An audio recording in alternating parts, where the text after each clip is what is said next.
magaca waxaa la yiraahdaa Deeq Xasan Maxamuud shaqadan waxa bilaabay kadib markii wadadan ka hor shaqadan ma socon wadadan markii dhismaheedu oo istoosiye hagaagay aan bilaabay ka horna baashan shaqadeeda meeshan ma mari karin ma socon marsan fikiray taas mashruucaasan bilaabay mashruuca bal sharax wuxuu yahay mashruucan waa mashruuc caanaha waaye caanaha ku qaada baashan tuulooyinka ka soo qaada magaaladan geeya jeegaas macna wadadaasaan macnaha ayaa ilaahay noo fududeeyay aan ku qaada ka hor macnaha mashruucan ma wadin tuulooyinka ka soo qaada xagee ilaa gawaan kale qararooga kale laam xarar meel leedo ilaa moodibaale meel leedo tuulaha aan ka soo qaada kilomitir waxay jiraan gawaan iyo ilaa laam xarar iyo moodibaale waxay jiraan 16 kadibna xagee geesaan ilaa hobyaan geeya ay marka wax suuqa aad u heshay si wallahi si wacan suuq waa u helay boqolkiiba boqol waa suuq fiican u haysta waa ku faa'iiday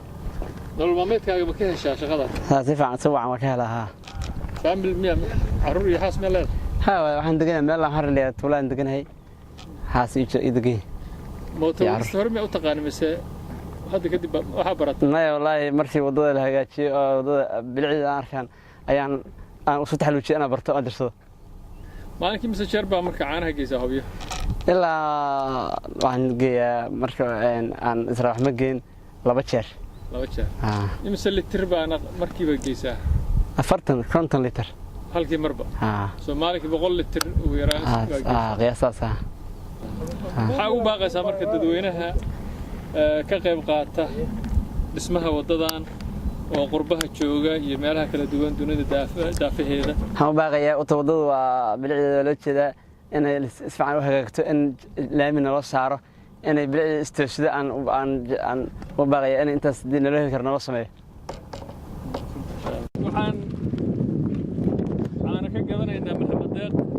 halcaago caana geel ah ayaan ka gadanaynaa aad iyo aad baan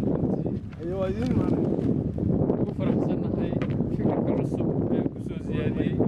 magaalada inuu isticmaalo mootadan oo maalintii 2 jeer oo caana keeno waa fikir loo baahan dadka maskaxda ka shaqaysiiyaan anagoo marka taageerayna fikirkiisa ayaa waxaan rabnaa inaan caana ka gadano caana geel waddan oo furfuraya caani suuqa u waday waa ganacsiyada ugu yaryar oo hadda ka bilaabay magaalada